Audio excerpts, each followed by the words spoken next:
Telefonul îți fură din liniște și concentrare.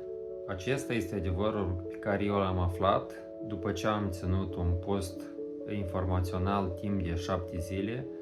7 zile în care eu nu am citit cărți, nu am citit știri, nu am utilizat telefonul mobil, televizorul și nu am ascultat muzică.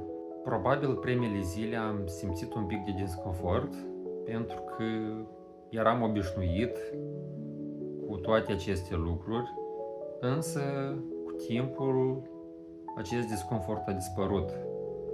Și primul lucru care a fost cel mai important este somnul, pentru că la 3-a 4-a zi am început a dormi timp de câteva minute și aveam un somn liniștit care nu l-am avut probabil din copilărie.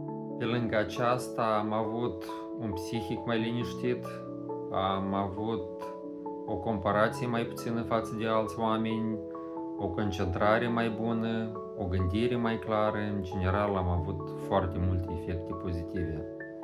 În concluzie, probabil noi consumăm prea multă informație. Probabil abia aștept să repet acest experiment pentru că mi-a dus doar beneficii.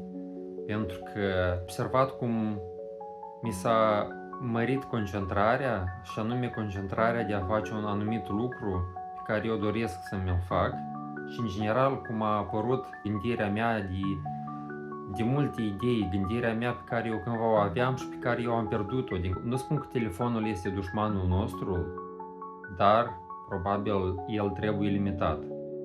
După acest experiment am limit de 30 de minute pe TikTok și 30 de minute pe Facebook. Alte rețele de socializare eu nu le utilizez.